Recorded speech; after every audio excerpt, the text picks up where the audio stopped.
నమస్కారం. మీరు చూస్తుంది India's largest digital media network Suman TV. ఈ రోజు మనతో పాటు ఉన్నారు ప్రముఖ ఆధ్యాత్మికవేత్త అనంతలక్ష్మి అమ్మగారు. నమస్తే అమ్మ. నమస్తే తల్లి. అమ్మ, ధనుర్మాసం. ఈ ధనుర్మాసం ప్రత్యేకత ఏంటి? అలాగే ఎలా ఉపయోగించుకోవాలి? ఎలాంటి ఫలితాలు వస్తాయి? ధనుర్మాసం సూర్యుడు ధనుస్సు రాశిలో ఉండేటటువంటి మాసాన్ని ధనుర్మాసం అంటారు. మనకున్న చైత్రం నుంచి పాల్గొనం దాకా ఉన్న నెలల్లో ధనుర్మాసం పేరు లేదు. మీరు గమనించారో లేదో? లేదు కదా. చైత్రం, లేదు. వైశాఖం, జ్యేష్టం, ఆషాఢం, శ్రావణం, భాద్రపదం, ఆశ్వీజం, కార్తీకం, మార్గశిరం, పుష్యం, మాఘం, ఫాల్గుణం అంతేగా. అయిపోయినాయిగా. ఈ ధనుర్మాసం ఏమిటి? అవేమో చంద్రుడు పూర్ణిమ నాడు ఏ నక్షత్రం సమీపాన ఉంటాడో దానికి అటు ఇటు ఉండే చెరో పక్షం, చెరో 15 రోజులు ఆ మాసంగా చెప్పేటట్టు ఉంటుంది. ఇది సూర్యుడు ఏ రాశిలో ప్రవేశిస్తాడో దాన్ని బట్టి ఉంటుంది. అది చంద్ర సంబంధం, ఇది సూర్య సంబంధం. సూర్యుడు ధనుస్సు రాశిలో ప్రవేశించి మళ్ళీ మకర రాశిలో ప్రవేశించడానికి వెళ్ళే వరకు ఉన్న 30 రోజుల్ని మనం ధనుర్మాసం అంటాం. ఇది మామూలుగా అయితే మనం నిత్య కృత్యంలో చాంద్రమానాన్నే పాటించిన ఈ మళ్ళీ సౌరమానాన్ని కూడా పాటిస్తూ ఉంటాం గనక కొన్ని సందర్భాల్లో, ఎందుకంటే రెండింటి యొక్క సమన్వయం ఉంటేనే మనకి పరిపూర్ణంగా కాలం యొక్క స్వరూపం, స్వభావం అర్థమవుతాయి.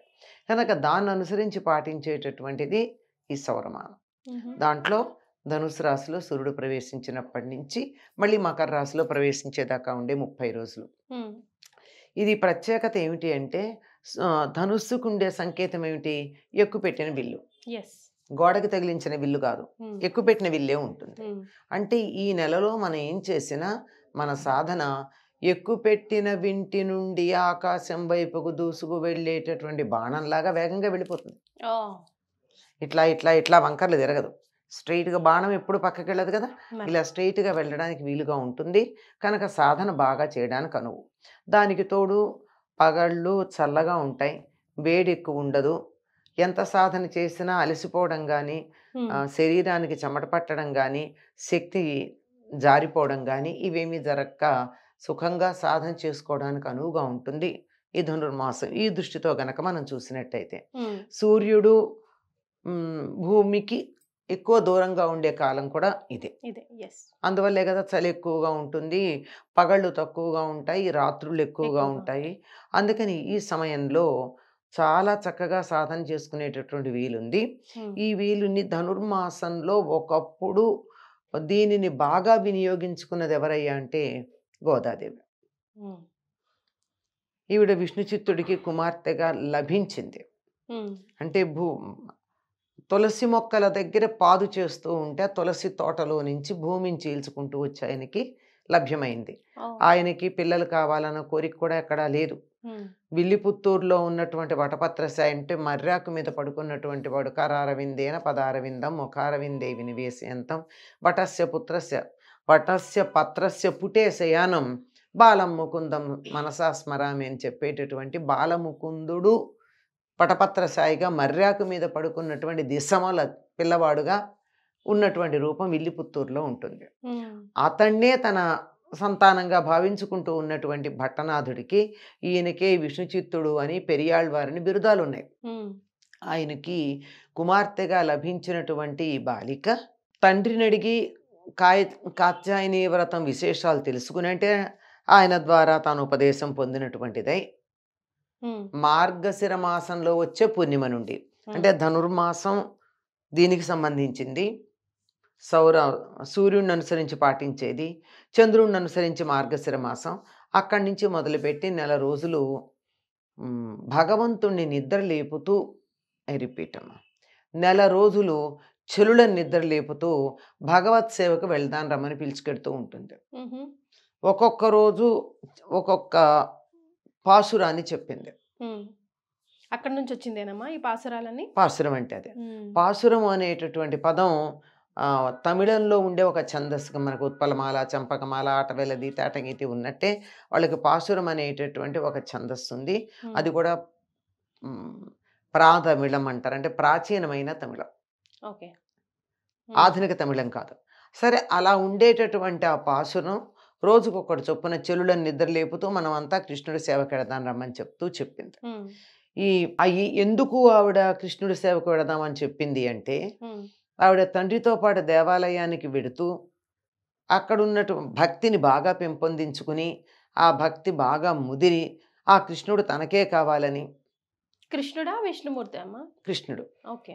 కృష్ణుడు తనకే కావాలని, ఎలా కావాలంటే తనని భార్యగా స్వీకరించాలి, ఆయన తన భర్త అని భావనతో ఈ పాసురాలు చెప్పింది. చివరికి ఈవిడ భక్తికి, ఈవిడ చేసినటువంటి సేవకి, పూలందించాలను పడుతున్నటువంటి తాపత్రయానికి, వీటన్నింటికి లొంగిపోయి ఆయన ఆవిడతో వివాహానికి అంగీకరిస్తాడు. ఆ వివాహం జరుగుతూ ఉండగానే రంగనాథ రూపంలో, ఇక్కడ విల్లిపుత్తూరులో ఉన్నవాడు పసివిల్లవాడు, మర్రాక మీద ఉన్నవాడు. కానీ ఆవిడికి నచ్చిన రూపం ఏదంటే విష్ణుమూర్తి యొక్క రూపాల్లో శ్రీరంగంలో ఉన్న కస్తూరి రంగడు రూపం నచ్చింది. అందుకని ఆ రంగడినే భర్తగా కోరుకున్నది. ఆ రంగడే వచ్చి ఈవిని వివాహం చేసుకుంటాడు. వివాహం చేసుకుంటున్న సందర్భంలో ఈవిడ సశరీరంగా ఆయనలో లీనమైపోయింది. అంటే ఈ భౌతిక శరీరంతో పాటుగా కృష్ణుడిలో లీనమైపోవడం జరిగింది. ఆవిడ చేసినటువంటి ఈ వ్రతం ఈ నెల రోజులు ఉంది కనుక అందరూ కూడా ఈ నెలంతా ధనుర్మాసం అనగానే గోదాదేవి పూజలు చేయాలి అని అనుకుంటారు. దీనికోసం తెల్లవారుజామునే బ్రాహ్మీ ముహూర్త సమయానికే నిద్రలేచి గోరువెచ్చని నీళ్లు లేదా దరిదాపుల్లో చెరువులు కానీ కాలువలు కానీ ఉంటే అక్కడ వాటిల్లో నీళ్లు ఆ మాత్రం వేడెక్కేదాకా ఇంట్లో నీళ్ళని వెచ్చపెట్టి అంతవరకే వాటితో స్నానం చేసి చక్కగా అలంకరించుకోవడం కృష్ణుడికి చాలా ఇష్టం. చక్కగా అలంకరించుకుని వీరంతా గోదాదేవి చెలులు కలిసి కృష్ణుడి సేవకు వెళ్ళారు. చెలుల్ని ఎందుకు నిద్ర లేపుతూ ఉంది అంటే, మనం ఏం చేయాలో చెప్తున్నారమ్మా. ఇప్పుడు మనం ఏం చేయాలో మన ఇంట్లో ఉన్న గోరువెచ్చని నీళ్ళతో స్నానం చేసి ఏం చేయాలని చెప్తున్నారు. మళ్ళీ స్టోరీకి వెళ్ళిపోతున్నారు. ఇప్పుడు మనకి ఏం కావాలి? ఇప్పుడు మీరు అది చెప్పారు, నిద్ర లేపి అందరినీ కలిసి తీసుకెళ్లారని చెప్పారు. ఇప్పుడు మళ్ళీ ఏం చెప్తున్నారంటే మనం ఇంట్లో గోరువెచ్చని నీళ్లు మన అందుబాటులో బావి ఉంటే ఓకే చెప్పమంటారా? అది చెప్తున్నారు. మళ్ళీ స్టోరీలోకి వెళ్ళిపోతున్నారు. నేను మన ఇంట్లో బావిలో ఉంటే అది పెట్టుకోమనలా, అసలు జనరల్ గా అట్లా మనం స్నానం చేసి మనం ఏం చేయాలి ధనుర్మాసంలో అని చెప్తున్నారు. అది చెప్పాలా? గోదాదేవి గురించి చెప్పాలి. గోదాదేవి చెప్పేశారు. అయిపోయిందా? ఆవిడ మరి రంగనాథుల్లో లయం అయిపోయింది. సో ఈ ధనుర్మాసాన్ని మనం అందరం చక్కగా వినియోగించుకొని ఉదయాన్నే అదే మరి బ్రాహ్మీ ముహూర్తం అదే చెప్తున్నాను కదా. ఇంకేంటి లేచి మళ్ళీ స్టోరీలోకి వెళ్ళిపోయారు. చెలికత్తెల్ని ఎందుకు లేపుతుందంటే అది కూడా చెప్పాలి. ఇక్కడ చెప్పేశారు, దీంట్లో చెప్పాలి. ఓకే, దీంట్లో చెప్పాలమ్మా. ఈవిడ చెలికత్తెలందరినీ ఎందుకు లేపుకెళ్ళింది అది కూడా మనం తెలుసుకోవాలి కదా. ఎందుకు అంటే ఈ వ్రతం ఒంటరిగా చేయకూడదు, సామూహికంగా చేయాలి. సామూహికంగా చేస్తేనే ఫలితం ఎక్కువ ఉంటుంది. అందుకని చెలుడని లేపింది. అంతేకాకుండా తాను ఆనాడు అంతేకాకుండా తాను ఆనాడు బృందావనంలో ఉన్నట్టుగా భావన చేసుకుంది. అందుకని ఎవ్వరమైనా సరే ఈ గోదాదేవి పూజలు చేయదలుచుకున్న వాళ్ళు తమని తాము గోపికగా భావించుకోవాలి. భావించుకుని కృష్ణుణ్ణి పూజించేటటువంటి పద్ధతి తప్పనిసరిగా చేయాలి. అంటే బ్రాహ్మీ ముహూర్తానికి లేచి చక్కగా స్నానం చేసిన తర్వాత గోదా రంగనాథులకి షోడశోపచార పూజ చేయాలి. చేసి అటు పిమ్మట తులసి దగ్గర దీపం పెట్టి తులసికి పూజ చేయాలి. ఇది ప్రధానం. ఎందుకు తులసికి పూజ చేయాలి అంటే తులసి గోదాదేవి యొక్క తల్లిగా పరిగణించబడుతుంది. మాతా చేత్ తులసి పితా ఇది తవ శ్రీ విష్ణు చిత్తో మహాన్ అని చెప్తారు. ఆవిడికి తులసి పొదల్లోనే దొరికింది గనక తులసి ఈవిడ తల్లిగా భావించబడుతూ ఉంటుంది. మిగతా అమ్మవార్లకి భిన్నంగా కూడా ఉంటుంది కదమ్మా అమ్మవారి రూపం. అదే చెప్పేది. అలా చేసుకుంటూ తులసికి కూడా పూజ చేస్తాం.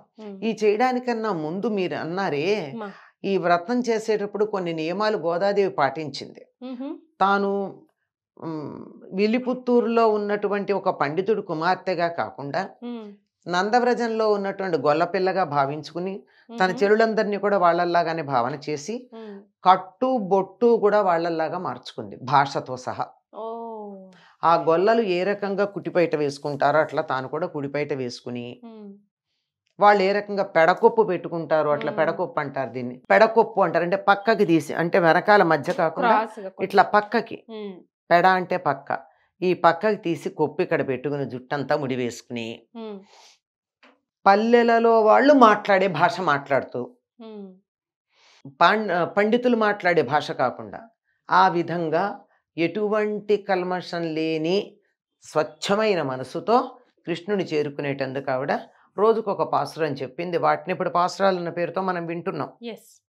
ఇప్పుడు నిజం చెప్పాలంటే దీన్ని చాలామంది ధనుర్మాస వ్రతం అని కూడా అన్నారు. ఏమంటారు? ఉమ్, తిరుప్పావై అంటూ ఉంటారు. అవును. అంటే ప్రతిరోజు తిరుప్పావైలో ఉన్న ఒక పాసురాన్ని అనుసంధానం చేయడం. శ్రీ వైష్ణవులు వాడేటటువంటి పదం చదవటం అని చెప్పరు, అనుసంధానం చేశామండి తిరుప్పావై అంటారు. ఉమ్, అంటే దాన్ని వాళ్ళ ఉద్దేశం మంచిది.